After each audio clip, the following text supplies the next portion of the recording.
Bom dia, pessoal. Vamos já dar início, né, na palestra. Eu sou a Alia, para quem não me conhece, eu sou a Alia Garrudo Guirado, sou consultora em análise de dados e estatística.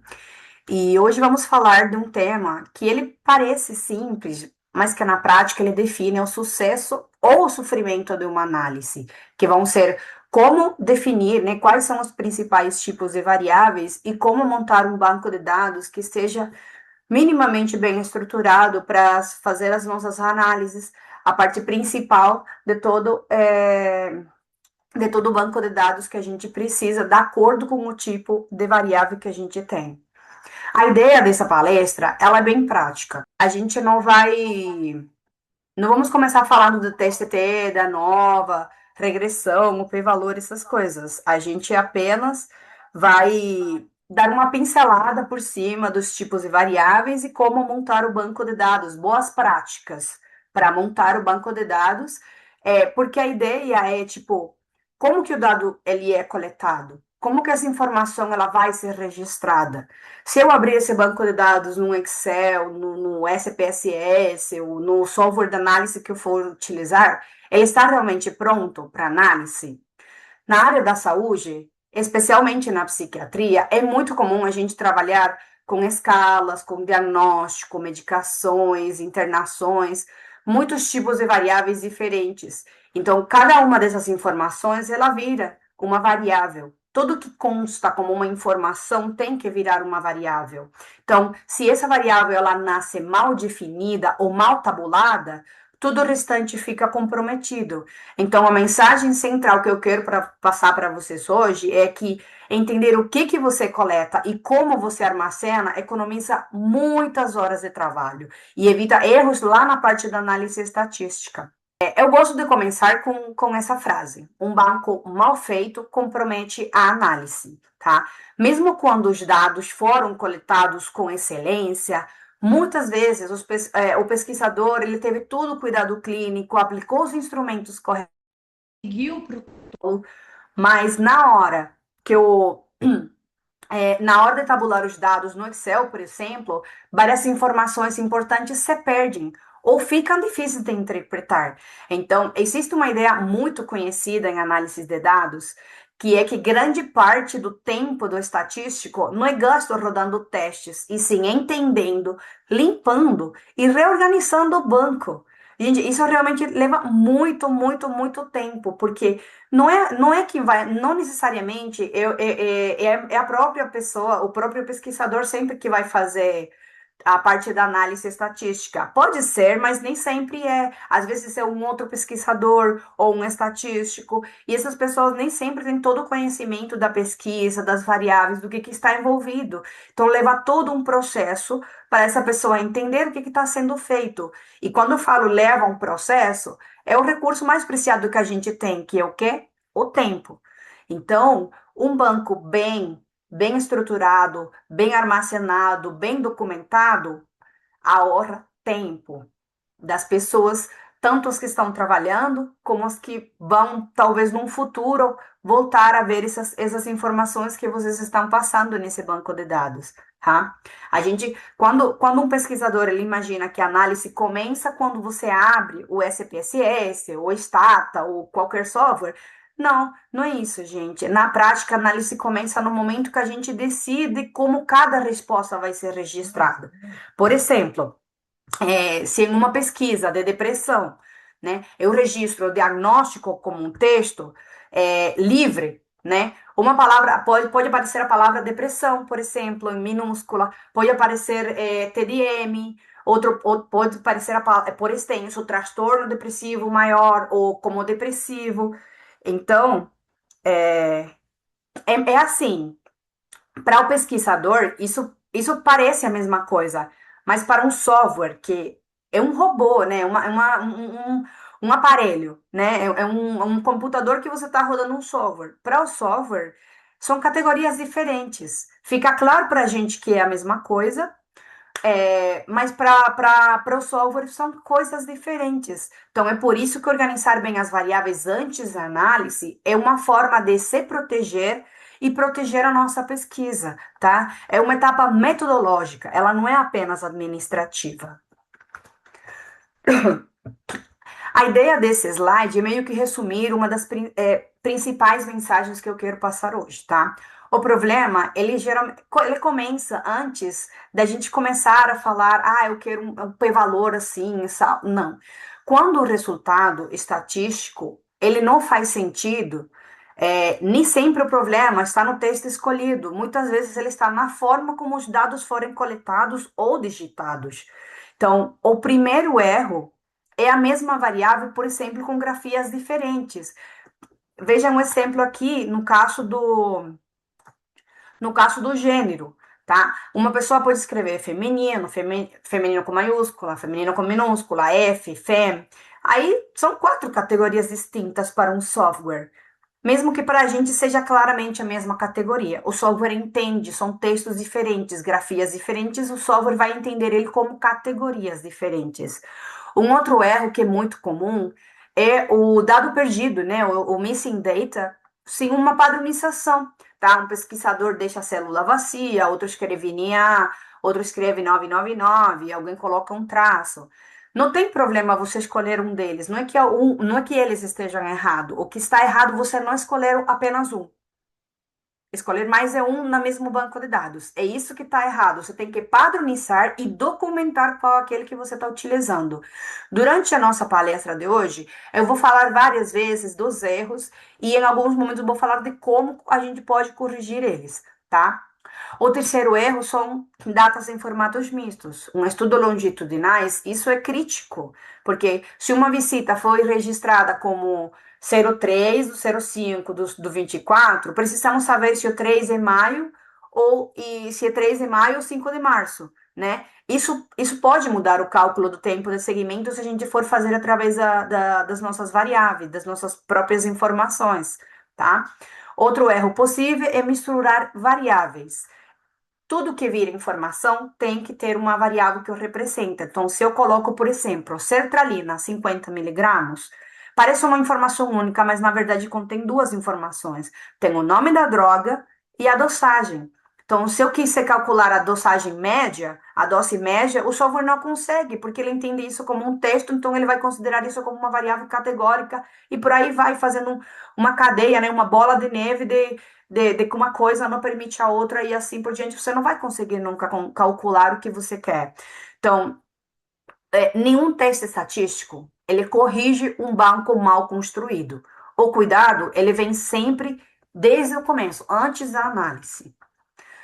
Esse fluxo, ele é muito importante. Por quê? Porque o raciocínio estatístico, a análise, ela não começa só lá na parte do teste. A gente começa com uma pergunta de, tá, eu quero saber se a sertralina reduz o, o score de depressão depois de 8 semanas, tá? Então, depois vem a coleta, né? Como que eu vou medir isso? Vou usar uma escala validada, vou coletar um prontuário. Quem assistiu a palestra passada sabe o quão importante é essa pergunta para definir tudo. Se eu tenho minha pergunta já bem feita e eu meço ela de forma errada, né? Tem muitas coisas que eu preciso medir, que eu preciso calcular a partir dessa escala, mesmo que ela seja uma escala bem aplicada, validada. Se eu não calculo, por exemplo, se é uma escala que tem um score total e eu não calculo essa soma, como que eu vou analisar ela? Né? Então, eu tenho que pensar em tudo, em toda essa parte. Então, a gente tem que tratar as variáveis sempre mantendo o valor bruto delas para depois fazer outras transformações. Eu vou falar um pouquinho mais à frente, um pouco de cada um desses passos. Hoje, na verdade, a gente vamos falar um pouco sobre coleta, variável e o banco, tá? Esses outros passos a gente vai abordar em outros encontros, tá? Então, a estrutura, ela precisa respeitar a pergunta. Então, se cada paciente tem um score de depressão no início e na semana 8, eu posso ter uma coluna que avalie exatamente o score dele, a resposta de cada item da escala, e uma coluna para que seja o score total dessa escala que eu estou medindo, tanto na visita zero como na semana 8, no basal, no baseline, tá? Então, isso é uma estrutura que a gente costuma chamar WIDE, o TIDE, tá? Se eu tenho muitas visitas, então talvez cada linha seja uma consulta, mas isso é um outro tipo de formato que ele geralmente é mais usado especificamente para alguns tipos de análises bem específicos, tá? Mas aí, depois que eu já tenho o meu banco, aí é que vem a análise. Aí que eu venho escolher qual que é o tipo de análise de acordo com a minha pergunta, o tipo de variável que eu tenho e como que eu tenho ela tabulada. Aí é que eu penso na análise. Se vou fazer um TST, se vou fazer modelo misto, uma regressão, tudo isso depende do desenho, de tudo que eu fiz na frente. Não é só, pronto, tem os dados, tem uma pesquisa, eu quero analisar. Não, gente, a análise, a qualidade da análise depende da qualidade de tudo que veio na frente. Então, por isso que é muito importante que cada um desses passos ele seja feito da melhor forma possível, tá? E o resultado ele vem no final. Não é simplesmente, eu vou usar o p-valor. Tem uma interpretação clínica, tem tamanho de efeito, tem um intervalo de confiança para validar os seus próprios resultados, tá? Então, essa frase de o teste estatístico essa frase é chave, tipo, o teste estatístico, ele é consequência da pergunta da pesquisa, do tipo de variável e do desenho como um todo, e não o contrário, tá? Não, você não pode definir o teste estatístico para depois ver o que que ele dá, tá? Isso geralmente entra um pouco no que a gente chama que é tortura dos dados. Analisa aí, vê o que dá e aí depois a gente interpreta, tá? Isso se considera meio que tortura dos dados. E é muito importante que a gente tenha muito isso em conta. Eu insisto muito nisso. São as perguntas, as variáveis e o nosso banco que leva ao tipo de análise estatística e não o caminho inverso, tá bom? Então, vamos lá agora colocar um pouquinho as mãos na massa. O que é uma variável? Uma variável é qualquer característica que eu possa, que pode mudar entre as unidades observadas. Numa pesquisa clínica, a unidade ela pode ser um paciente, geralmente é paciente, mas não sempre, tá? Pode ser uma consulta, pode ser uma entrevista, pode ser um profissional, pode ser hospitais, né? A ideia é a gente definir bem o que é a minha unidade amostral, o que é a minha unidade experimental que eu estou testando, tá? Aí, por exemplo, idade é uma variável. Por quê? Porque ela muda entre os pacientes. Todos os pacientes não têm a mesma idade. Sexo, gênero também varia, diagnóstico, próprio score das escalas, tá? São variáveis que mudam. Então, são características que mudam entre um paciente e outro. Mas, por exemplo, se eu coletasse espécie, né, humano, todo mundo é humano, então é uma coisa que é constante. Ou, por exemplo, se toda a minha pesquisa fosse de pessoas do Hospital das Clínicas, e eu nesse momento, eu guardei como informação a variável hospital, é uma variável constante, tá? Uma característica constante. Então, tecnicamente, ela não se chamaria de variável. O próprio nome, ele já fala, varia, variável, tá bom? É porque é uma coisa que é variável por unidade amostral, tá bom? Por unidade experimental. Em psiquiatria, a gente pode ter várias fontes de dados, tá? A gente pode ter entrevistas clínicas, escalas padronizadas, prontuário, exames laboratoriais. Tem muita informação e todas precisam ser nomeadas e registradas com clareza para poder manter a harmonia do banco de dados. Agora, quem é essa linha de pesquisa, né? Quem é essa linha de unidade amostral ou de experimental que eu vou ter? Antes mesmo de classificar as variáveis, eu só vou falar um pouquinho sobre os tipos de unidades, sem passar muito por cima em cada uma delas, tá? A situação mais comum, obviamente, é que uma linha por paciente, tá? Isso aparece em estudos transversais, cortes simples, ensaios clínicos, a maioria dos estudos hoje em dia a gente considera como unidade amostral a pessoa, né? Porque geralmente a gente faz pesquisa para melhorar a vida das pessoas, né? De alguma forma. Aí cada linha representa uma pessoa. E a coluna, ela vai representar as características dessa pessoa. Então, por exemplo, em estudos longitudinais, eventualmente uma linha pode ser uma consulta. Então, o mesmo paciente pode aparecer várias vezes. Tipo, a primeira linha seria o paciente X na visita basal. A segunda linha seria o paciente X na semana 4. A segunda linha, o paciente X na semana 8 e assim por diante. Nesse caso, as linhas não são independentes, porque é o mesmo paciente repetido várias vezes com observações ao longo do tempo, tá? Então, elas não são independentes. E essa palavra independente, ela é chave, porque quase todas as técnicas que a gente faz, elas precisam que a unidade, né, do estudo sejam independentes. Então, se eu for fazer um TST de student, por exemplo, não dá para eu simplesmente pegar uma coluna e comparar entre dois grupos, por exemplo, gênero e feminino e masculino.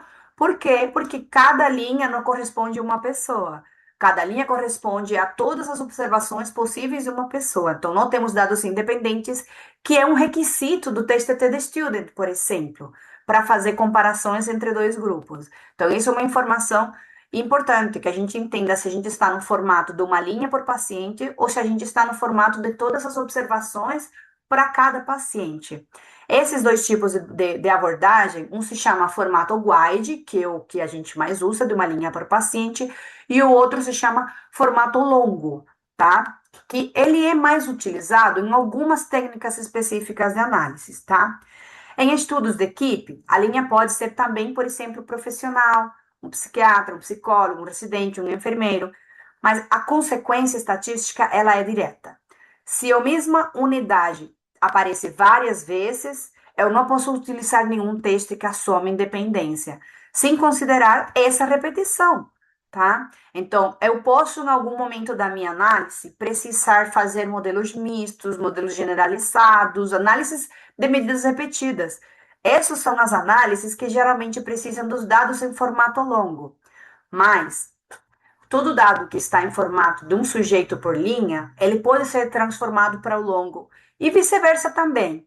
Só que a maioria das análises que eu vou fazer, elas precisam dos dados em formato wide, que é um sujeito por linha. Então, por isso que a gente costuma mais coletar nesse formato e depois, se uma análise específica precisa uma transformação da estrutura do banco de dados, então a gente modifica. Mas o que que é cada linha? É definido com a pesquisa, com a pergunta, no nosso projeto. Mas o que é importante é que vocês entendam que a unidade de pesquisa, a unidade que eu estou avaliando, pode ser qualquer coisa que eu estou medindo alguma característica. Pode ser ratos, pode ser hospitais, pode ser, sei lá, árvores, crianças, pacientes. Tudo depende da minha população de estudo. Quem que é a minha população? Tá bom? Então, as variáveis, elas se organizam em dois tipos, as qualitativas e as quantitativas. Vamos começar com as qualitativas, porque elas representam uma qualidade da pessoa, tá? Então, a primeira categoria, tá, é a variável qualitativa nominal, tá? Ela representa categorias sem ordem, tá? Aqui não importa a ordem. Ela serve para nomear grupos, mas não para ordenar, tipo, de menor a maior, tá? Na área da saúde, a gente tem muitos exemplos, tipo diagnóstico psiquiátrico, transtorno, tipo transtorno depressivo maior, transtorno bipolar, qualquer, qualquer doença, por exemplo, tá? Não faz sentido eu dizer, por exemplo, que transtorno depressivo maior, por exemplo, que isso é maior ou menor do que o transtorno bipolar, por exemplo. Não dá para comparar, não tem uma ordem. Se eu vou classificar as pessoas por um diagnóstico, ou vou dar um diagnóstico para as pessoas, não faz sentido dizer que um diagnóstico é maior do que o outro, ou que a cor do olho de uma pessoa é maior do que a outra, tá? O sexo é um outro exemplo, estado civil, tá? Tipo o tipo de uma determinada. Bom, aí pode ser que sim, né? O tipo determinado de uma doença pode ser que sim. Mas a ideia é uma variável qualitativa não, é qualquer variável que não esteja envolvendo a ordem e representa uma característica, tá? Então, os números podem ser utilizados como uma codificação. Por exemplo, eu uso um para masculino e 0 para feminino. Ela continua sendo uma variável qualitativa nominal porque não é zero não é menor do que um, no contexto da minha variável. Numericamente é, mas eu só estou usando o código para representar de forma mais fácil, por algum motivo, a minha variável gênero, tá? Não tem um significado matemático nesse sentido. Mas isso eu já sei de antemão, eu já falo, não, sexo é uma variável qualitativa nominal, tá? É para esse tipo de variável que, por exemplo, faz sentido contar frequências, calcular proporções. Eu posso dizer, por exemplo, que 60% da amostra é feminino, ou que 30% transtorno bipolar, ou que 40% da minha amostra tem uma determinada doença, tá? Ou usa uma medicação. Eu também posso utilizar testes como o teste quadrado ou o teste de Fisher para comparar proporções. O que não faz sentido para esse tipo de variável é calcular a média do diagnóstico, por exemplo, ou somar categorias, tá? Se eu codificar o feminino como 0 e masculino como 1, vamos dizer, a média dessa variável, ela vai representar a proporção de homens, mas não uma média de sexo, tá? Como um conceito clínico, isso não existe, tá bom? Agora vamos falar da variável qualitativa ordinal. A variável qualitativa ordinal, ela também é uma variável categórica, só que agora ela se exige que exista uma ordem natural. O problema, não o problema, mas assim, o que caracteriza ela, para diferente das outras que eu vou falar a continuação, é que a distância entre os níveis que ela dá, ela não tem que ser necessariamente igual, tá? Um exemplo simples é a gravidade de uma doença. Se eu falar leve, moderado e grave. Grave vem depois de moderado e moderado vem depois de leve. Mas grave não tem por que ser o dobro do moderado e moderado não tem por que ser o dobro do leve, tá? A diferença entre leve e moderado pode não ser igual à diferença entre moderado e grave. Então, essa é a diferença principal entre uma variável qualitativa ordinal e uma qualitativa discreta, que eu vou falar a continuação, tá? Em psiquiatria, a gente tem muitos exemplos ordinais. A gente pode falar, por exemplo, de escolaridade, de adesão ao tratamento, da gravidade clínica. A própria CGI é uma escala que ela é ordinal e nem sempre a diferença é exatamente a mesma enquanto a severidade da doença, tá? A gente pode ter também itens de uma determinada escala Likert. São variáveis ordinais e são qualitativos, tá? A CGI, por exemplo, ela vai de 1 a 7, né? Então, existe uma ordem, mas a gente precisa ter cuidado ao interpretar médias, como se cada ponto tivesse exatamente a mesma distância clínica, tá? Eu não estou dizendo que você não possa calcular a média, você pode, só que tem que ter cuidado ao interpretar, porque pode ser que para a variável escolaridade, por exemplo, não faça sentido você calcular a média da escolaridade quando você coletou, por exemplo, a escolaridade como nível de escolaridade vencido, tipo básico, fundamental, médio, universitário, pós-graduação. Eles vão ter números de 1 a 5, mas se você calcular a média, vai dar 2,8. Isso é relevante? Isso tem uma interpretação clínica? Ou uma interpretação fora do número ali? Não, né? Não tem como você disser. Agora, se eu tivesse coletado anos de estudo, já é outra coisa, mas anos de estudo não é uma variável qualitativa ordinal, tá bom? Então, sempre tem que pensar se faz ou não faz sentido calcular a média e o que seria a interpretação dessa média. Para Na descrição, a gente costuma usar aqui também frequências, porcentagem.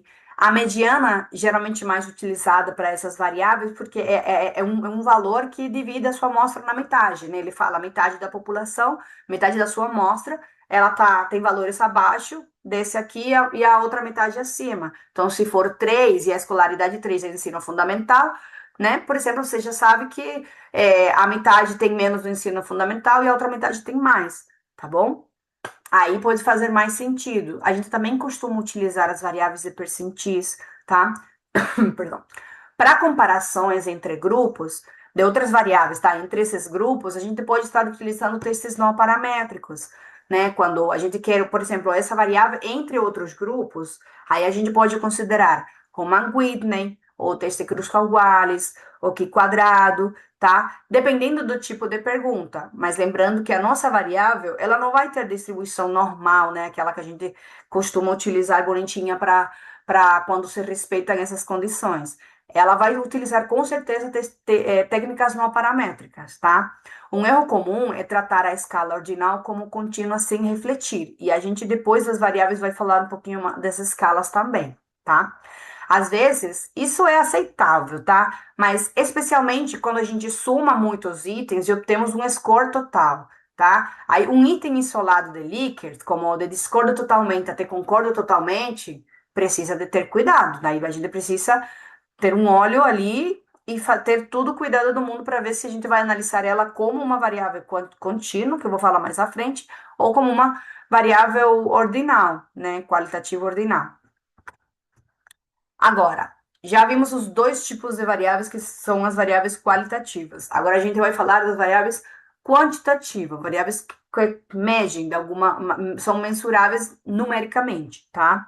Elas se dividem em duas opções, em duas categorias, as discretas e as contínuas. Então, a variável quantitativa discreta, ela é numérica, mas ela vem da contagem, tá? Ela assume números inteiros, tá? Não existe uma meia internação, não existe uma meia tentativa de suicídio ou 2,3 consultas faltadas, tá?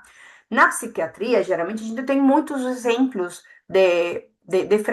como esses aqui, números de internação psiquiátrica, tentativa de suicídio, faltas consultas, quantos episódios depressivos, número de medicações em uso, tá? São variáveis que costumam ter poucos valores diferentes, tá?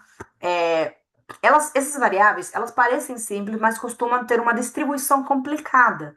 Então, muitas vezes, temos muitos zeros ou poucos valores muito altos. Por exemplo, em uma amostra ambulatorial, a maioria pode ter 0 internações. Alguns têm uma, poucos têm 5 ou 6. E isso gera o que a gente chama de assimetria, para ou uma cauda muito pesada para a direita, tá? Por isso, nem sempre a média resume bem, tá? Se a média de internações é 0,8, talvez a maioria nunca tenha internado. Então, se eu tenho poucos pacientes com valores altos, essa média está sendo puxada com certeza um pouquinho mais para cima do que o zero mesmo. Então, aí pode ser que com certeza a mediana seja um valor um pouquinho mais descritivo, tá? Então, na análise, dependendo da pergunta, a gente pode utilizar modelos específicos para a contagem. E aí entra um pouco a questão da distribuição da própria variável, do comportamento quando a gente faz um histograma dela, tá?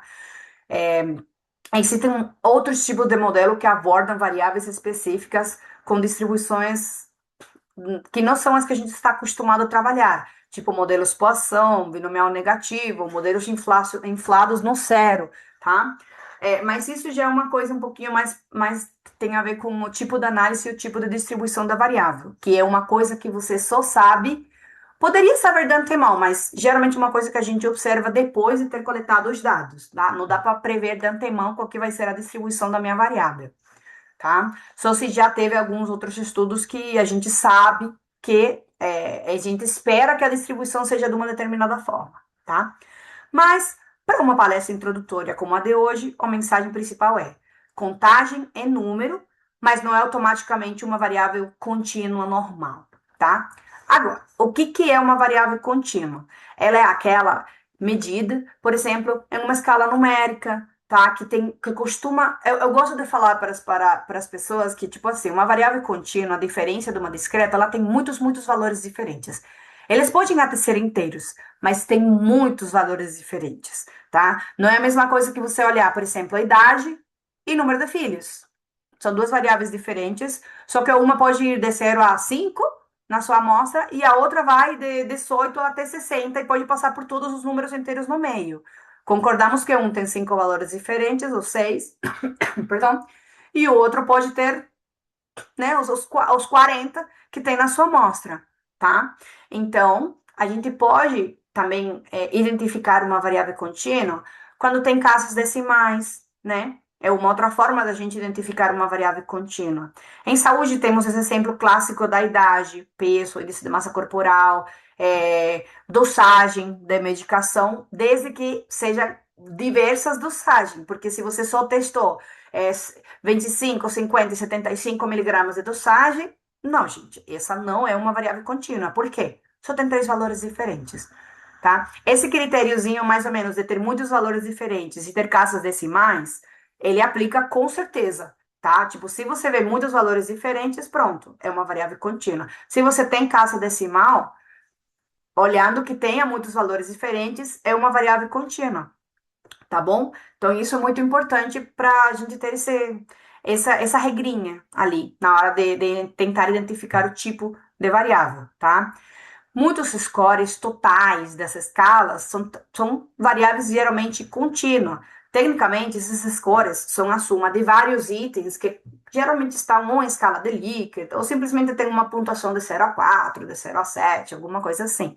E na prática, esse score total, ele tem vários níveis possíveis, tem muitos valorzinhos possíveis diferentes. Se eu tenho 10 itens de uma escala, onde cada item vai de 1 a 5, então, o meu score total, ele pode variar desde 10, porque seria o mínimo da soma, que seria todo mundo, todos os 10 itens com valor 1, até, se são 10 itens, 10 por 5, 50. Então, o meu score total pode variar de 5 a 50, né? Então, são muitos valores diferentes, então eu posso considerar ela como uma variável contínua na hora de fazer todos os tipos de análises que eu quiser. Então, é para esse tipo de variável que faz sentido eu calcular a média, a mediana também, desvio padrão, mínimo, máximo, intervalo interquartílico. Eu posso até usar histogramas, boxplot, gráficos de dispersão.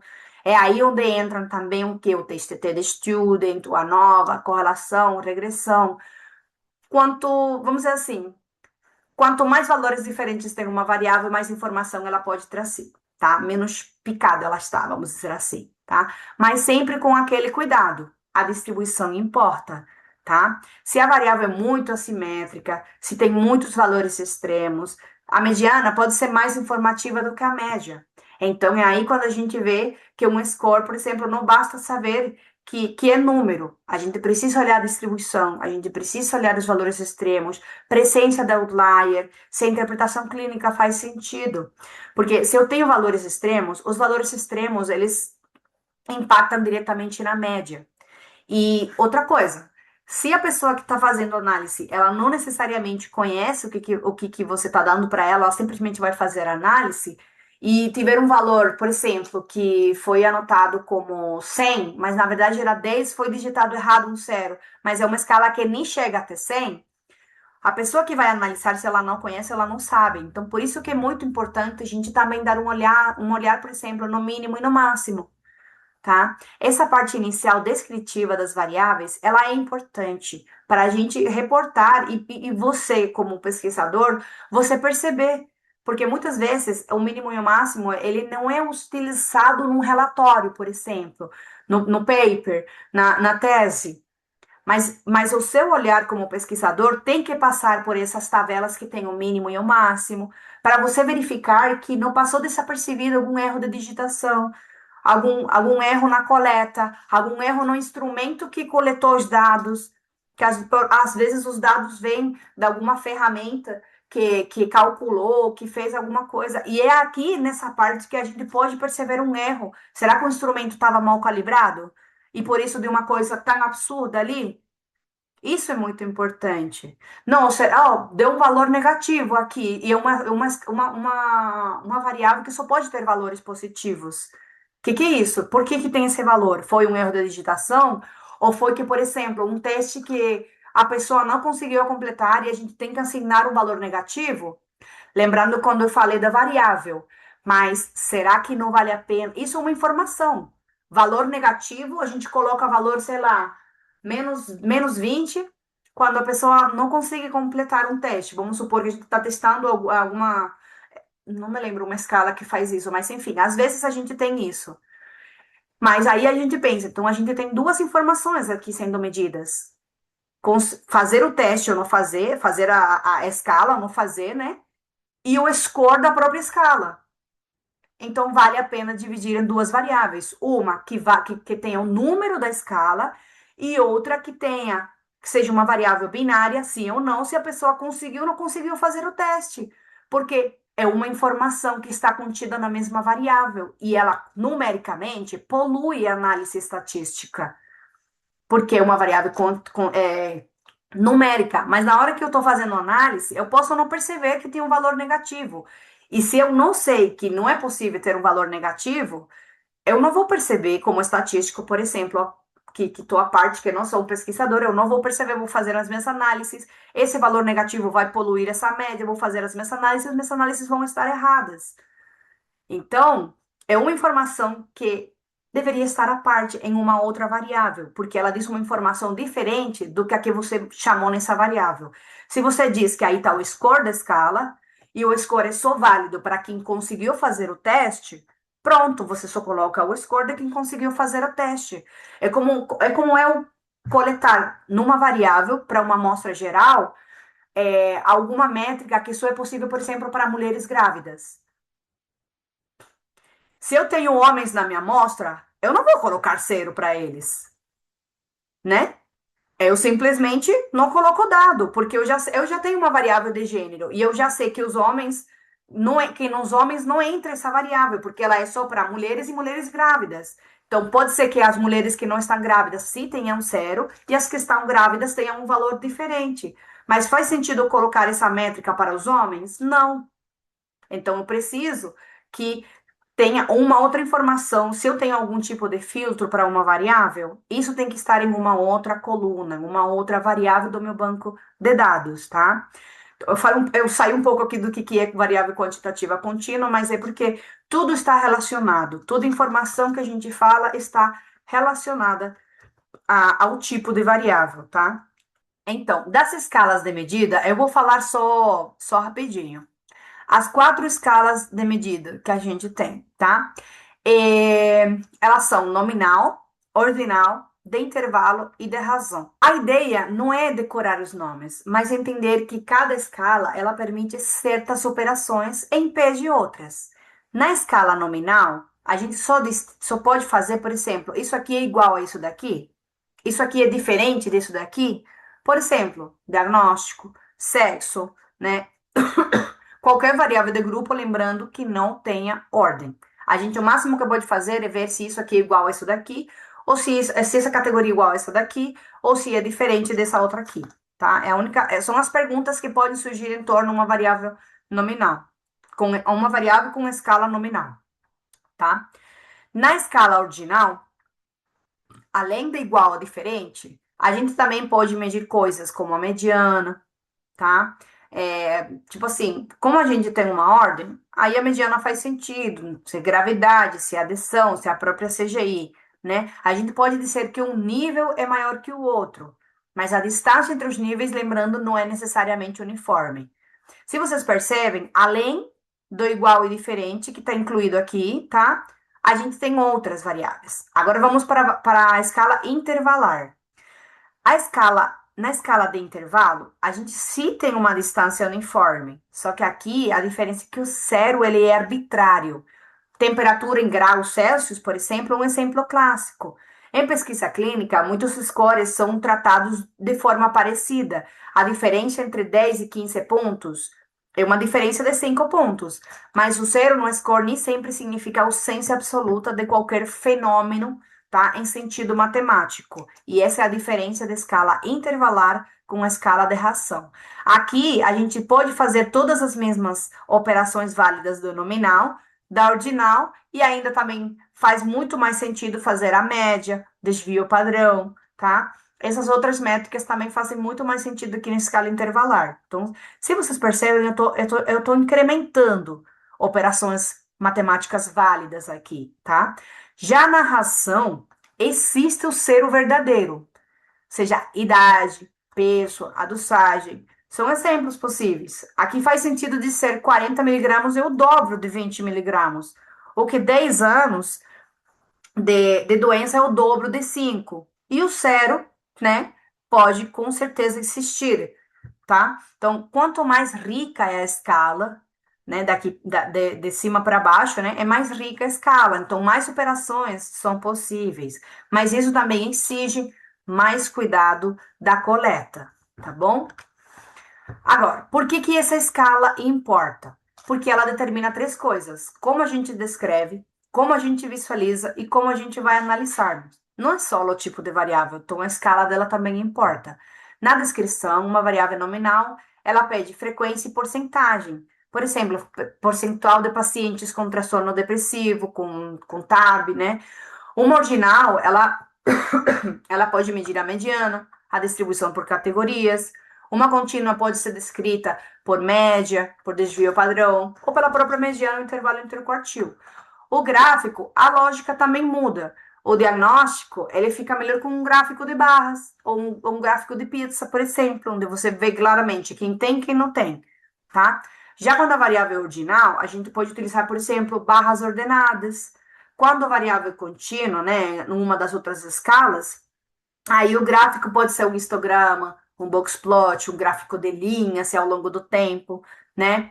O teste estatístico, aí também depende do tipo de variável e da escala dela. Aí, se uma variável é nominal, né, o teste de que quadrado da associação, Fisher, né? Aí depende de quantas variáveis a gente está analisando também, mas são os mais comuns quando a gente observa esse tipo de variável. Coordinar os testes não paramétricos para contínuos testes incluindo lembrar os de acima, né? Pode, para uma contínua pode ser Manguinne, Cruz-Calguali, TSTT, a nova, pode ser inclusive outros mais maiores, regressão, né? Outros tipos. Só para falar um pouquinho já meio que resumo, vou colocar aqui alguns exemplos sobre as categorizações, tá? Porque não é a gente pode encontrar na literatura, quando a gente vai coletar, uma variável que ela originalmente é contínua, só que a gente encontra uma categorização dela, tá? Então, essa situação aparece com muita frequência na nossa área de saúde em geral, tá? Quase todas as escalas, elas produzem um score total, tá? E esses scores, eles podem ser tratados como variável quantitativa contínua, só que eles também podem ser, tipo, numa faixa, né? Só que eles também podem ser tratados como com uma variável categórica, como uma variável categórica ordinal, tá? Então, o nome da variável, tá? Ela pode derivar em gravidade, pode ser gravidade, pode ser severidade, tá? E ela é ordinal, tá? Isso significa que a mesma informação original, ela pode gerar o quê? Duas formas de análise. Não é a mesma coisa você analisar a variável no score contínuo dela ou com você avaliar ela no score categórico. Lembrando que tipos de variáveis diferentes geram análises diferentes e, portanto, interpretações diferentes. Eu já vi acontecer que quando a gente analisa a variável no score contínuo, ele dá um resultado. Eu vou falar bem nos termos que vocês vão entender mais fácil. Eu posso achar uma diferença estatística entre dois grupos quando eu pego a variável contínua. Aí, quando eu pego ela nos níveis dela, na severidade dela, eu posso não achar essa diferença. E aí a gente começa a quebrar a cabeça. Por que que isso está acontecendo? Se é a mesma, se eu estou medindo a mesma coisa, eu estou medindo sintomas depressivos, por que que quando eu categorizo não dá a mesma coisa? Simples. São variáveis são formas diferentes de medir a mesma coisa. São formas diferentes, elas medem de formas diferentes. Um é o score, é a quantidade de sintomas que eu estou vendo. A outra é a classificação da pessoa de acordo com esses sintomas. Então, elas não medem exatamente a mesma coisa. Elas trazem informação da mesma coisa, que é os sintomas depressivos da pessoa, mas eles medem de forma diferente. Se eles medem de forma diferente, as análises podem ser diferentes e os resultados podem ser diferentes. E, portanto, a interpretação também é diferente. É por isso que a gente não parte da análise para depois ver o que dá. É a pergunta que eu tenho, a pergunta que eu trago. Se eu quero saber se se as mulheres, bom, não vou dizer a mulher, mas vamos dizer, se eu quero saber se um grupo experimental tem mais depressão ou mais sintomas depressivos do que um grupo controle, eu vou utilizar a variável contínua. Mas se eu quero saber, se a minha pergunta, ela é especificamente, eu quero saber se quem participou da intervenção, se quem está no grupo experimental, ele tem uma, perdão, ele conseguiu diminuir a gravidade da doença? Eu já estou falando, eu quero saber se baixou de grave para moderado, de moderado para leve. Eu não estou falando exatamente se ele reduziu o número de sintomas.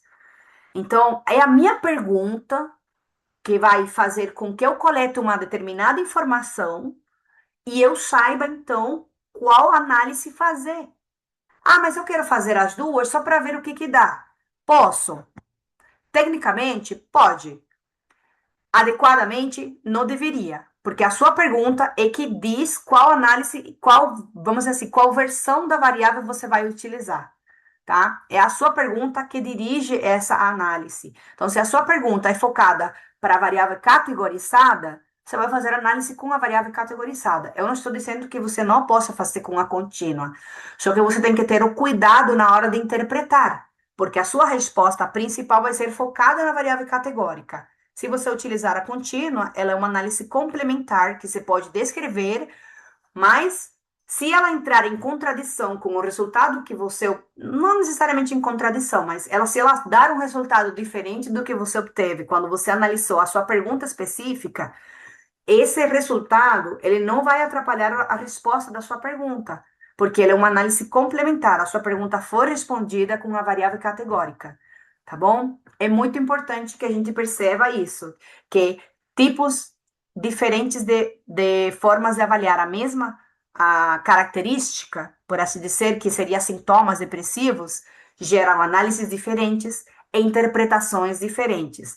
Sempre lembrando, pergunta, variável, como eu tenho ela no meu banco, né, a organização dela no meu banco, e depois que vem a análise e depois a interpretação.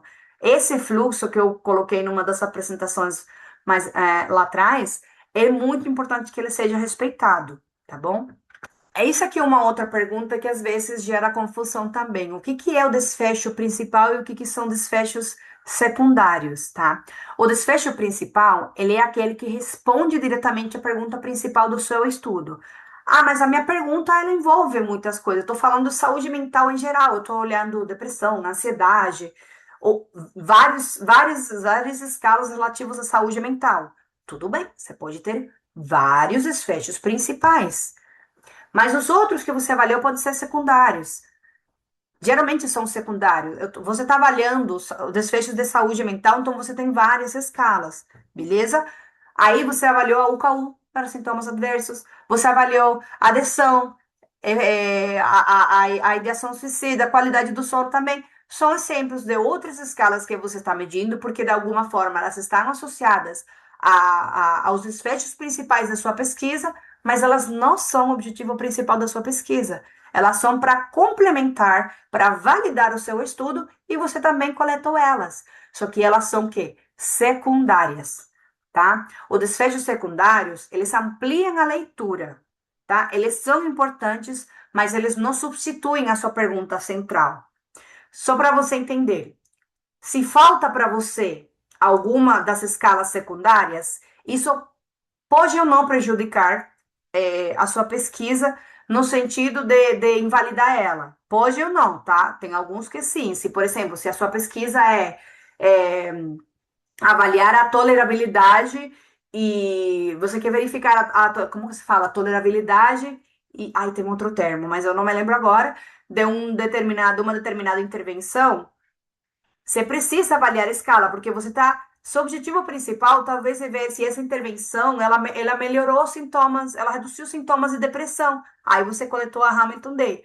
Mas você também está vendo a tolerabilidade e a outra palavra que não me lembro qual que é agora. Isso também você avalia como uma escala. Ela é uma escala secundária, mas ela com certeza vai prejudicar a sua pergunta principal. Por isso que eu falo, pode ou não. Por exemplo, se eu não avalio os efeitos adversos, isso pode prejudicar a minha pesquisa? Sim ou não, né? É, esses que podem ter esse sim ou não, geralmente são com certeza, podem ser secundários. Agora, se eu tenho uma que se eu não avalio, eu não posso nem fazer a minha pesquisa, pensa dessa forma. Se eu tenho uma escala que se eu não avalio, uma variável que se eu não avalio, eu não posso fazer a minha pesquisa de jeito nenhum, essa é uma principal. Se eu não tenho uma variável de grupo de intervenção, não é que é um desfecho principal, mas é uma variável principal com certeza, porque é a variável de grupo, né? A escala se eu estou medindo depressão e eu não tenho uma escala de depressão, eu não posso fazer a minha pesquisa. Se eu quero avaliar a resposta, a remissão, e eu não medi a Hamilton D para fazer essas outras variáveis, né? Eu não posso fazer a minha pesquisa, entendeu? Essas variáveis que são primordiais para a minha pesquisa são as que a gente chama de desfechos principais, tá? Geralmente está até no título, está na pergunta principal da pesquisa, tá? Sintomas depressivos, mania, sintomas de mania, alguma coisa assim, tá bom? E é muito importante que a gente entenda essa diferença. Então, para isso, por isso que antes de analisar, a gente precisa declarar qual que é a variável responde à pergunta principal, tá? Porque ela, ou variáveis, né? Elas são as que, sim, elas eu não posso fazer absolutamente nada. Agora, eu quero falar um pouquinho sobre transformação de variáveis. Eu já falei um pouco delas, principalmente na parte de categorização. Existem muitos tipos de transformação de variáveis, tá? Que é um pouco do que eu falei na hora de olhar ela contínua e uma variável mesma categorizada. Uma mesma informação, ela pode ser representada de formas diferentes. Isso se chama transformação de variável. Qualquer transformação, qualquer modificação que eu precisar fazer ou que eu tiver de uma variável é uma transformação. Uma transformação ela pode ser útil, tá? Só que ela precisa ser consciente. Você tem que fazer ela, utilizar ela conscientemente. Primeiro exemplo, por exemplo, a idade. Se eu registro a idade em anos, eu tenho uma variável numérica contínua. Posso calcular média, posso calcular desvio padrão, né? Fazer regressão, avaliar tendência e tal. Se eu transformo ela numa faixa etária, né? Como por exemplo aqui, de 18 a 29, de 30 a 44, de 45 a 59 e 60 mais, por exemplo. Eu ganho simplicidade visual também, mas eu perco o quê? Precisão, tá? Eu perco precisão porque uma pessoa que tem, por exemplo, desse 9 anos e uma pessoa que tem 28, se eu olhar aqui, eu consigo ver claramente a diferença de idade, a diferença de idade delas, né? Mas se eu olhar por aqui, elas estão na mesma faixa. Então, eu não vou ver diferenças entre essas duas pessoas, tá? A mesma coisa acontece com as variáveis de escala, tá? Se eu mantenho um score, eu posso avaliar a mudança média. Se eu transformo isso em remissão, se eu tenho sim ou não, a variável, ela é mais fácil de comunicar, porque claramente eu posso dizer a pessoa teve ou não teve remissão, tá? Só que ela reduz informação, tá bom? Então, isso é muito importante na hora da gente ver que uma variável ordinal ou qualitativa discreta, tá? Tem menos informação do que uma variável contínua, tá? Imaginem dois pacientes, tá? Por exemplo, aqui é mais claro de ver. Um com final 7 e outro com final 24, no final da intervenção. Então, ambos podem ser classificados como remissão sim ou não, como remissão sim ou não, dependendo do corte, mas quando transformamos, a gente perde a distância exata entre esses pacientes. A gente trata eles como sendo do mesmo grupo. Remissão. Então, a variável remissão, ela apenas mede remissão. Então, os dois têm remissão. Beleza. Só que se a gente tiver uma pergunta que for no sentido de eu preciso entender bem o que está acontecendo com os meus pacientes enquanto escala enquanto sintomas de depressão, eu preciso da escala contínua, porque ela consegue, eu preciso entender melhor as diferenças entre eles, tá? Então, transformações também aparecem em proporções, em scores padronizados, categorias clínicas, indicadores compostos, tá? A regra prática é a seguinte: guarde sempre o dado bruto original. Depois, você pode derivar quantas variáveis você quiser. Agora, o contrário não é possível. Se você coletar a idade categorizada, você nunca vai conseguir recuperar a idade exata em anos. Então, por isso é melhor a gente investir sempre no valor exato, porque depois a gente pode criar as transformações que a gente precisar, lembrando, de acordo com as nossas perguntas. Não é cria uma categorização da idade de forma tal que dê diferença entre as intervenções, tá? Não, esse cenário não pode existir. O que eu acho, se a pergunta for, a gente acredita que os idosos e que existe uma diferença muito clara, por exemplo, de uma determinada de uma determinada característica entre idosos para adultos e jovens. Beleza, então vou considerar o ponto de corte de idosos, adultos e jovens. Só que isso tem que estar bem definido. Não é porque Eu quero ver uma diferença pela idade, tá? Algum estudo, você como pesquisador já tem que ter essa hipótese. Os adultos, eles costumam ter ser menos fisicamente ativos, então eu espero neles uma determinada é, proteína que seja mais baixa. Então, faz sentido essa categorização, tá? Então, aí você faz a categorização, mas sempre coleta a variável bruta, porque ela traz mais informação, entende? Então, categorização. Bom, aqui é basicamente isso que eu acabei de explicar. Quando que ela ajuda, quando que ela trabalha, quando que ela atrapalha. Lembrando que a variável categorizada, ela perde na precisão. Essa questão da diferença entre os scores que estão na mesma categoria, aí depende tudo da sua pergunta, tá? Então, guarde sempre a variável contínua, deriva as variáveis categóricas de acordo com as perguntas que você tiver, tá bom? Mas porque em alguns cenários, né, pode criar essa confusão e atrapalhar as suas conclusões, tá? Isso é muito importante. Qualquer coisa eu posso deixar depois esses slides para vocês também, tá? Proporções e indicadores derivados, tá? Quando criar essas, como se cria, né, essas variáveis, o que elas medem, tá? Existem muitas formas da gente criar esses indicadores derivados. Indicador é uma coisa que é sim ou não, aconteceu ou não aconteceu, presença, ausência de alguma característica, tá? Isso é o que a gente chama de variáveis binárias, tá?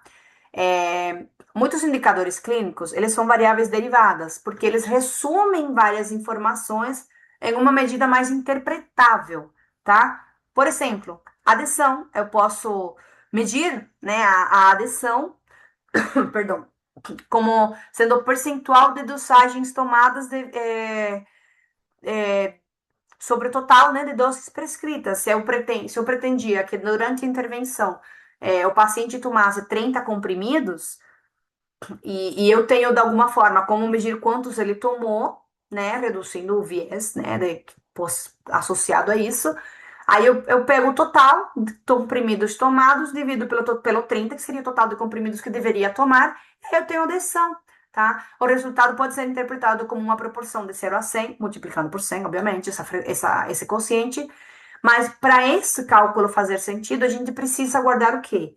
O numerador e o denominador desses termos, tipo, quantas doses foram tomadas e quantas doses foram prescritas. Mesmo que seja 30, uma coisa que é constante, então tecnicamente não seria considerada uma variável, mas é uma informação que é precisa. Com certeza eu tenho que ter a dosagem de cada pessoa, que é sim uma variável, tá? Porque cada pessoa pode ter tomado uma quantidade diferente de comprimidos. Então, essa informação eu preciso ter registrada para fazer a minha conta de adesão. Resposta clínica, também um indicador derivado, tá? Se eu posso considerar a resposta como uma redução de pelo menos 50% do score basal. Só que para isso eu preciso registrar o quê? Eu preciso registrar o score basal e o score no final do tratamento, para eu saber, para eu fazer o cálculo, né, da resposta clínica como uma variável. Aí eu faço uma conta matemática para fazer essa conta e eu ver se teve ou não uma redução de 50%. Por que eu falo disso? Porque eu já vi alguns estudos onde a gente está falando de resposta em 50%. Só que pode ser que você não esteja só interessado em uma resposta específica em 50%, mas você queira também saber, bom, eu não esperava que meu tratamento ele fosse super bom para reduzir para mostrar uma resposta, mas eu queria esperar que ele reduzisse muito, muito perto, vamos dizer assim.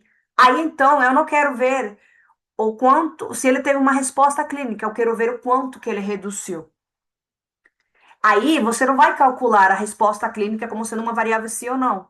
Porque na resposta clínica você faz uma conta que ela diz: reduziu mais pelo menos 50% do score basal? Sim ou não? Se você quer ver quanto reduziu, você simplesmente vai ver a diferença, essa transformação de quanto reduziu, que é uma conta que fica em porcentagem, mas pode variar de 0 a 100, inclusive até mais. Aí, de novo, se essa pergunta surgiu, né? Você precisa construir ela também. Então, você precisa do quê? Do score basal e do score final. Então, por isso que as variáveis brutas originais precisam se manter no banco de dados, porque se toda variável derivada vai depender delas, tá bom? Então, o banco ele deve preservar esses dados brutos, porque aí a gente pode recalcular, calcular, revisar erros, fazer análise de sensibilidade, tá? E documentar melhor a nossa pesquisa. Alia, mas esses cálculos, essas contas, preciso padronizar? Não preciso padronizar? Aí depende do que a gente quer calcular. Existem muitas derivações, muitas transformações que são muito usadas na área da saúde. O C-score, né, é um deles, tá? Padronizar medidas, isso pode ser útil quando a gente quer comparar variáveis que estão em escalas diferentes. Por exemplo, quero comparar de alguma forma o score de depressão pela Hamilton D e a BDI ou PHQ-9, por exemplo, né? Que eles medem sintomas depressivos, mas cada um tem faixas de pontuações diferentes. Um aumento de 5 pontos numa não significa exatamente a mesma coisa que em todas as outras escalas. Então, uma forma comum de eu poder comparar é o C-score. Ele mostra quantos desvios padrão o valor está acima ou abaixo da média. Isso permite comparar variáveis numa mesma régua estatística, tá? Outra transformação, eu não vou entrar em muitos detalhes, existem muitos tipos de transformação, tá? É para ver numa escala, qualquer variável eu posso transformar numa escala de 0 a 100, tá? Fazendo essa transformação aqui, tá? Isso aparece em instrumentos com domínios, com domínios. Por exemplo, a RUCOL, né? Que a gente tem vários domínios, mas a gente quer ser capaz de comparar entre eles. Então, ao colocar todos os domínios de 0 a 100, fica mais fácil comparar o funcionamento físico, emocional, social e outros aspectos, tá? Aí, é, os componentes, né, tudo que a gente tem pode ser transformado de acordo com a interpretabilidade que eu preciso fazer deles, as perguntas que eu tenho para eles, as hipóteses que eu faço para eles. Então, todas as transformações, elas já vêm lá da minha pergunta, lá das minhas hipóteses. Eu já estou pensando nisso.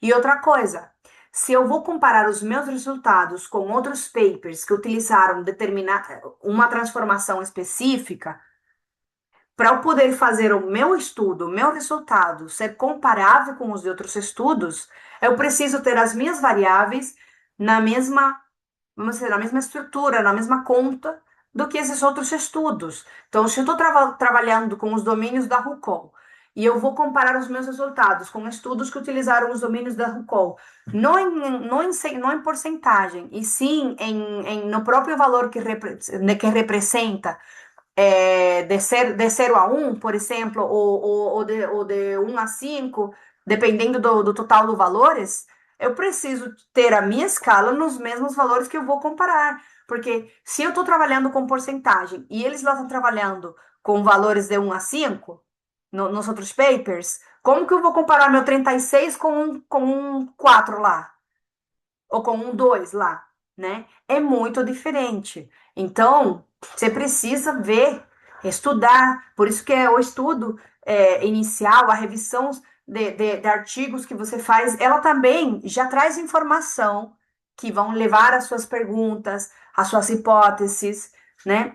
Muitas vezes a gente tira a informação e as nossas perguntas lendo outros papers, tá? Relacionados ao nosso tema. Então, por isso que essa búsqueda inicial, quando a gente está fazendo essa pesquisa literária, né? Vamos dizer, essa revisão de artigos inicial, ela é muito importante, porque ela traz muitos parâmetros interessantes para a nossa pesquisa, traz os tamanhos de efeito, traz as escalas, traz como avaliar essa escala, traz possíveis variáveis confundidoras, traz muita informação que às vezes você lê, você passa desapercebido por elas, só que você precisa dessas informações para montar todo o boneco da sua pesquisa, tá? E, então, as transformações, elas muitas vezes podem ser sugeridas por outros estudos que você vai comparar ou simplesmente podem ser sugeridas pelas próprias perguntas que você tem. Uma vez que a gente já falou bem extensamente da estrutura, das tipos de variáveis, como são elas, tá? Agora vamos passar um pouquinho para a estrutura, né? Como que eu vou, perdão, como que eu vou botar isso lá no meu Excel? Como que eu vou colocar isso no meu banco de dados, tá? Então, para que eles sejam dados consistentes e eficientes na hora de que eu vou fazer a minha pesquisa. Lembrando que eu preciso garantir qualidade dos dados, reprodutibilidade e eu ser eficiente nas minhas análises, tá bom? Primeira coisa, como que eu vou nomear as minhas variáveis corretamente, tá? Nomear as variáveis, isso é óbvio, olha, né? Vou colocar ali o nome da variável e pronto. Não, parece um detalhe, mas isso economiza também muitas horas de trabalho. O nome da coluna, que é o que representa as variáveis, tá? As colunas, naquele formato wide que eu falei, lembrando, uma linha por sujeito, tá? Ele precisa ser curto, claro, consistente, tá? Ele deve funcionar tanto no Excel, como se você carregar os dados no SPSS, se você vai utilizar o R, o status, o software que você utilizar, o nome, ele tem que ser informativo, suficiente para quando você fala para uma pessoa que pode não conhecer absolutamente nada da sua pesquisa, se você falar, eu quero saber se os sintomas depressivos ou eu quero saber se a Hamilton diminuiu no tempo. Eu tenho que saber quem é a Hamilton, como que você avalia o tempo. Isso tem que estar claro. E qual forma mais clara de eu saber qual variável, qual coluna do seu banco está envolvida nessa sua pergunta, que é o nome. Qual a melhor forma de eu saber me localizar no meu banco de dados do que com o nome das variáveis, tá? Então, evite nomes compridos, evita espaços, acentos, caracteres especiais, tá? Por exemplo, em vez de idade em pacientes em anos, bote idade, esqueci o nome, traço, idade, traço, anos, tá? Sem espaços, sem acentos, sem parênteses, porque são caracteres especiais que muitos softwares não entendem, tá? E eles automaticamente, às vezes, transformam em outra coisa, tá? Por exemplo, eu acho que o SPSS, se eu não me engano, ele transforma tudo que é caractere especial em traços. Só que aqui, por exemplo, ele vai colocar traço, traço, porque tem um traço de um espaço e um traço de um parêntese. Então, quando você vai chamar essa variável, você pode não. Aqui é claro, né? Mas você pode talvez não identificar claramente ela pelo nome que o próprio software deu, que ele faz automaticamente. Você pode não saber como o software dá o nome. E aí que o negócio complica, tá? Então, evite nomes genéricos, tipo var1, var2, x, coluna A, tá? Esses nomes não dizem nada. Quando a gente abre um banco meses depois, ninguém lembra o que significa. Então, um bom nome, ele informa o conteúdo. Sexo, diagnóstico, Hamilton na V0, na V8, na V16, tá? O momento em que foi avaliado, se tem várias colunas para cada momento, tem que estar também no nome do banco de dados. Então, a gente costuma utilizar um prefixo ou um sufixo para indicar o momento de uma mesma variável, tá? Isso é muito importante, principalmente em estudos longitudinais, tá? A regra aqui é o mais simples possível, tá? Minúsculas, preferivelmente, sem espaços, sem acentos, sem caráter especial. Começar com letra, isso também é importante, tá? Começar com letra é muito importante. Nome curto e informativo do que está medindo, do que está, da informação que traz essa coluna. Agora, codificação de variáveis. Depois que eu já nomeei as minhas variáveis, eu posso precisar codificar algumas delas, tá? A codificação significa transformar as variáveis categóricas em valores padronizados. Então, isso facilita a análise, inclusive evita erros na coleta dos dados. Se eu estou coletando num Excel, para eu evitar colocar feminino com maiúscula, feminino com minúscula, F maiúscula, F minúscula, eu posso simplesmente codificar, dizer um é masculino, 0 é feminino, você preenche com 0 e 1. Pronto. Só que essa informação, um é masculino e 0 feminino, ela tem que estar guardada em algum lugar, tá? Eu vou falar agora sobre isso, tá? Adição, sim, não. Remissão, sim, não. Gravidade de CGI vai de 1 a 7, tá? Ela pode ter um nome, pode ter um valor textual, pode não ter. O missing, como que eu vou representar o missing, tá? Ou se a pessoa dropou, por exemplo, vai ter um 0, sim, não, tá? Tudo isso tem que estar padronizado, tá? Então, isso, essa padronização que eu faço, tem que estar num dicionário. que é o dicionário dos dados ou metadata? Tem vários nomes, mas basicamente é o quê? Você registrar toda a padronização que você faz em algum lugar, tá? O banco de dados não pode depender da memória de alguém. Se você botar 1 e 0 e depois você não lembra, se você não registra, 6 meses depois, pode ser que nem você lembre qual codificação você utilizou. Então, para lembrar exatamente o que cada coluna significa, você precisa de um dicionário, tá? Mas esse dicionário não vai na própria aba dos dados. Ele não vai exatamente ali.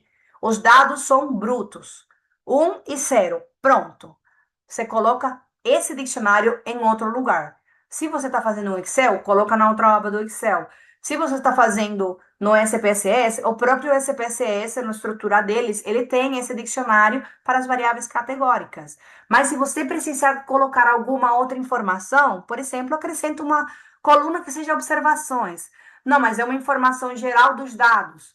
Então, cria um outro documento que você vai colar no sentido de que sempre vai estar ao lado dos dados, um documento Word, por exemplo, colocando as informações que você achar pertinentes para você entender o seu banco de dados.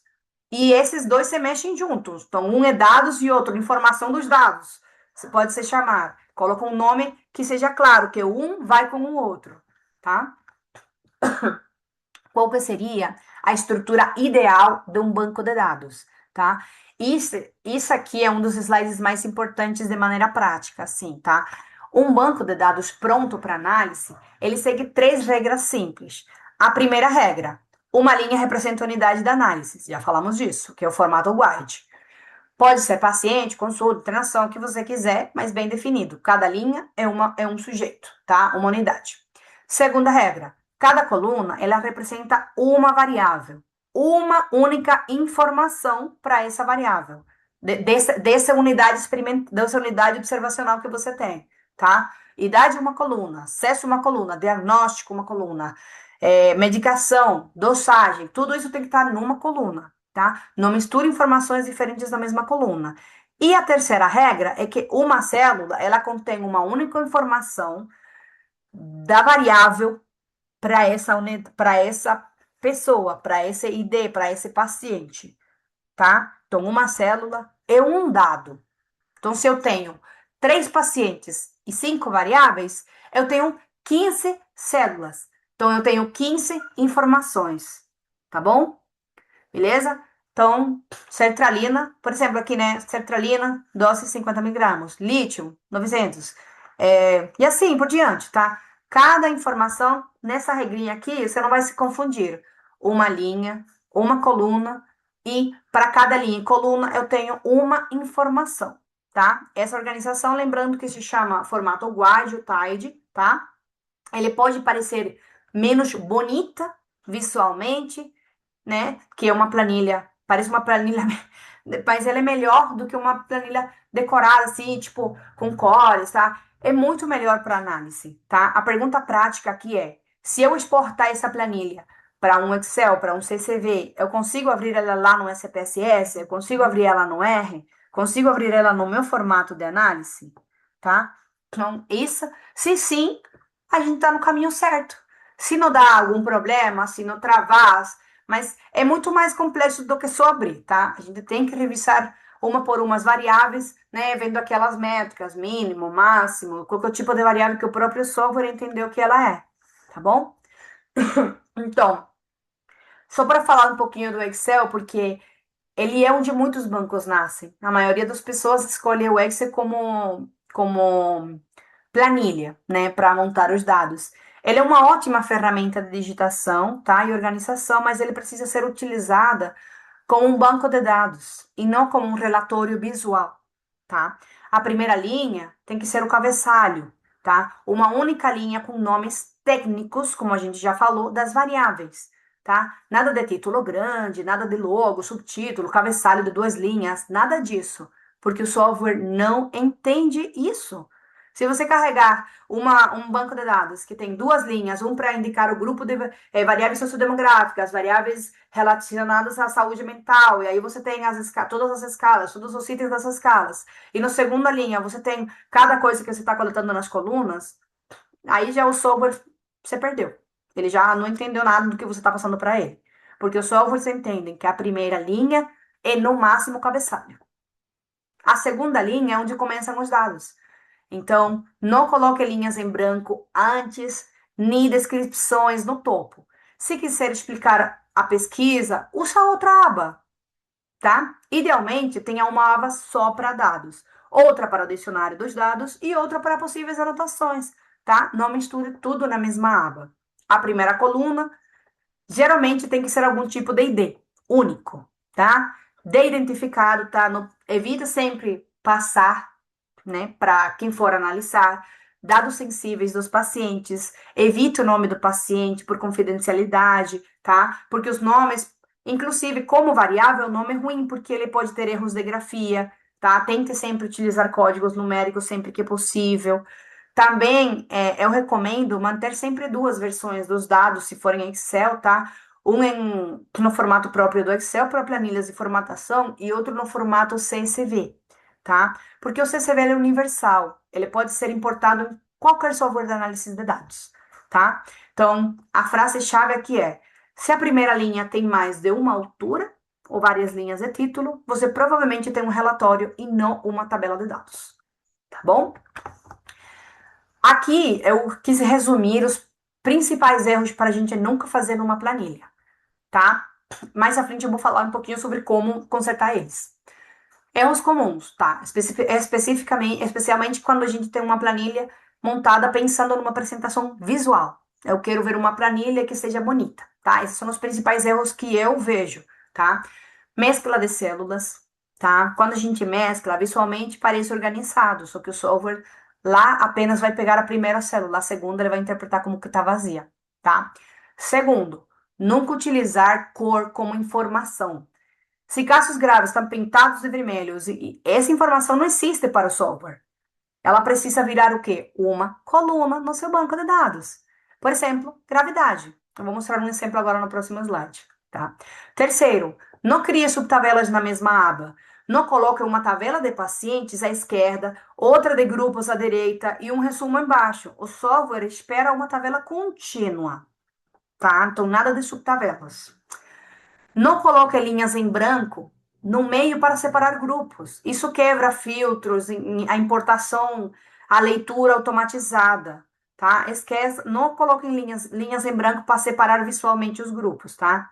Evite comentários soltos dentro da célula. Se o paciente perdeu o segmento, crie uma coluna que seja, por exemplo, status de segmentos ou observações, por exemplo. Mas não misture comentário dentro do valor principal da variável, tá? E não use múltiplos cabeçalhos. Uma tabela analítica tem uma única linha de nomes das variáveis. Então, a planilha, ela pode ser simples visualmente, mas precisa ser inteligente estruturalmente.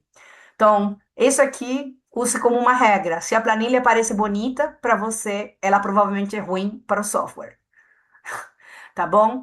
Ela não é que precisa ser feia, tá? Mas ela precisa ser estruturada. Se você fala, nossa, que planilha bonita, com cores, com cabeçalho, com negrito, gente, isso é ruim. Isso é ruim para a análise dos dados. Porque até se você precisa destacar variáveis com negrito, é porque em algum momento você tem alguma característica que pertence às variáveis.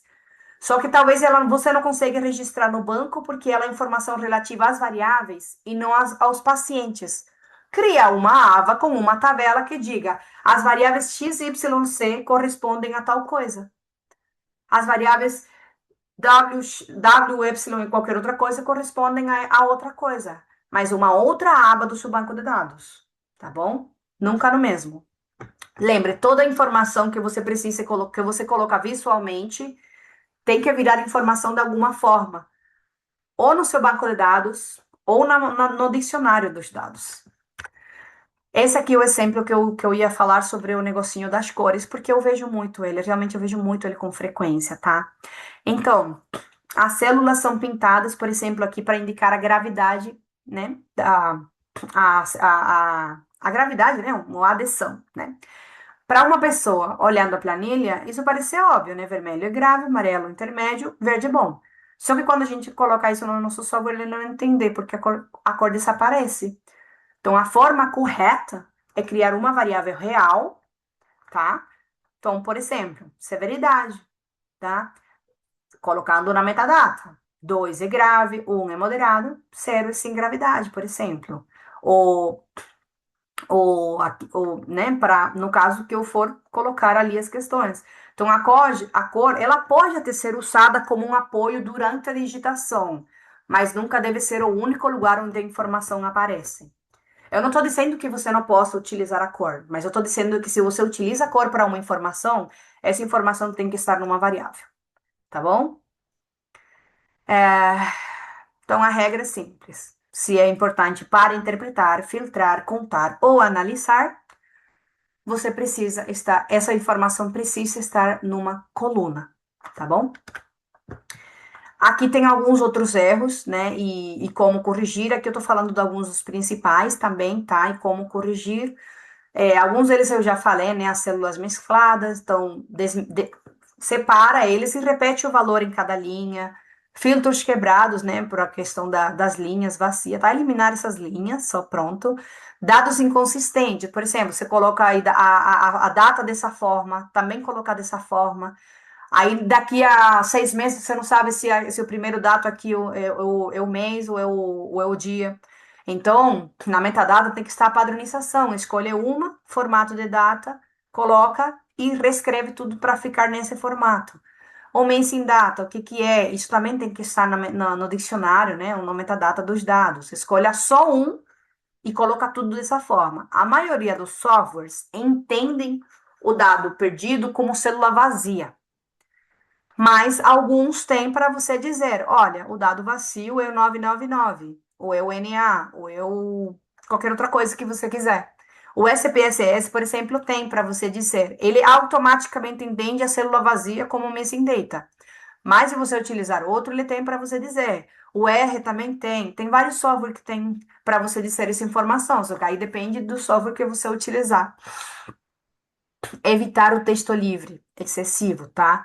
Comentários longos dentro da célula. Isso bota lá numa coluna que seja observações, por exemplo, tá? O máximo possível. Categorias duplicadas, né? Isso aqui eu já falei. Números como texto, tá? É, Às vezes, quando a gente bota uma fórmula no Excel e depois vai lá e importa para alguns softwares, os softwares eles não leem o número e leem a fórmula. Então, eles entendem que você calculou o índice de massa corporal, por exemplo, ele vai ler igual, tá, tá, tá, tá. Isso é uma fórmula escrita e os softwares, alguns entendem como texto. Então, por exemplo, uma coisa que eu costumo fazer, eu já tenho um banco de dados que vem com fórmulas e tudo em Excel. Eu crio um outro Excel ou uma outra aba que seja dados limpos. Aí eu copio o banco inteiro e eu colo nessa outra aba, faço tipo clique direito, colar só valores. Ele não cola as fórmulas, ele cola o valor. Ou seja, se você alterar o número da altura, ele não vai corrigir a fórmula do índice de massa corporal.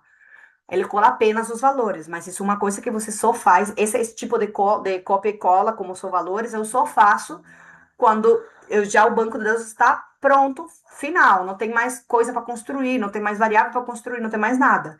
É só para passar já para o software para fazer análise. Mas é uma forma, por exemplo, de evitar que as fórmulas que eu faço no Excel sejam erradas,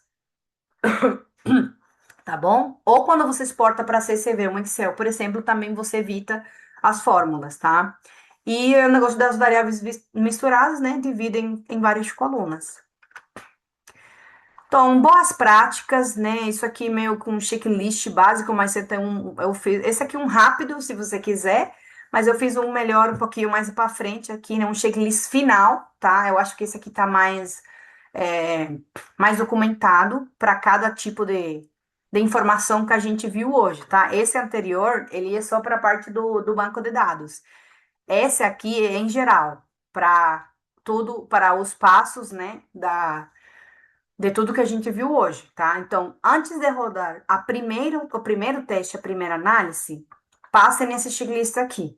Ele funciona como uma auditoria rápida do banco de dados. Então, primeiro, no quesito das variáveis, tá? O tipo de cada variável ele está bem definido, a escala de medida está correta, é um desfecho primário, está claro se é um desfecho primário, se é secundário. Em algumas pesquisas, dependendo da pergunta, uma mesma variável, um mesmo instrumento, por exemplo, ele pode, para uma pergunta, ele ser desfecho primário e para outra pergunta ele ser desfecho secundário, tá? Isso pode acontecer, tá? Então, nesse caso, você pode colocar desfecho primário para no dicionário, nas informações do seu banco, para sua pesquisa. Esse aqui é primário para tal hipótese, secundário para tal outra. Pode colocar isso também, tá? A unidade da análise ela está bem definida, as variáveis derivadas foram devidamente calculadas, preservando os dados brutos, tá? Tudo isso verificou? Beleza, então vamos montar o meu banco, né? E esse dicionáriozinho bonitinho também, tá? Então, existe uma linha para cada unidade que eu já defini, cada coluna, uma coluna para cada variável, para cada informação. Os nomes são claros e consistentes, informativos. Os códigos numéricos estão padronizados e devidamente documentados nesse meu dicionário. Os dados perdidos estão identificados.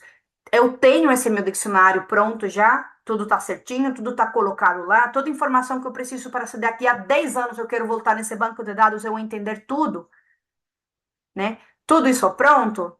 Esse dicionário, ele é mágico, gente. Ele realmente, ele é para se daqui a 10 anos você voltar com esse banco, você saiba tudo que você coletou, mesmo que foi você mesmo, tá?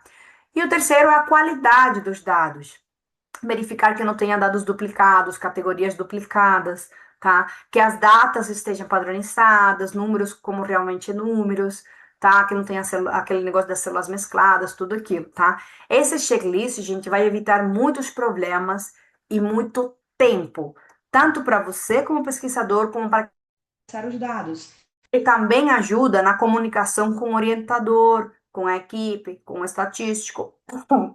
Quando o banco chega com essas etapas resolvidas, a análise fica mais rápida e segura.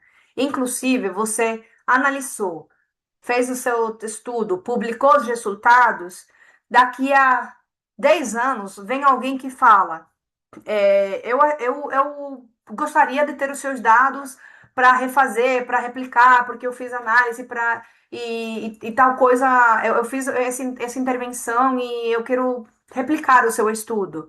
Aí, respeitando o protocolo, né, a proteção de dados, o termo de consentimento, né, você pode até disponibilizar esses dados para uma outra pessoa.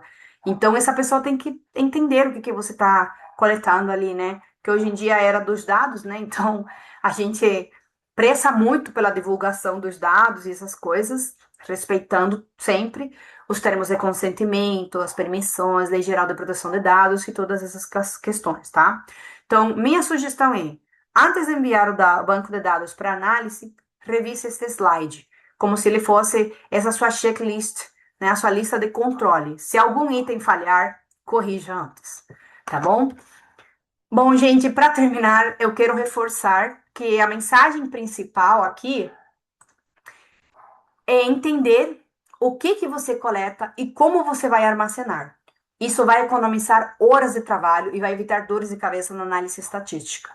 Muitas vezes a estatística ela parece difícil porque a gente chega no software e o banco está confuso. Mas quando as variáveis estão bem definidas, os códigos padronizados, o dicionário está pronto, a estrutura tabular fica toda bonitinha, prontinha, bonitinha para o software, tá? Para o robô, não para a gente, tá? A escolha da análise fica muito mais natural, muito mais fluente de acordo com a nossa pergunta. Então, na prática, o pesquisador ganha autonomia, porque vocês entendem melhor o próprio estudo, você conversa melhor com o estatístico, com quem vai analisar os dados, você reduz retrabalho e aumenta a qualidade da pesquisa.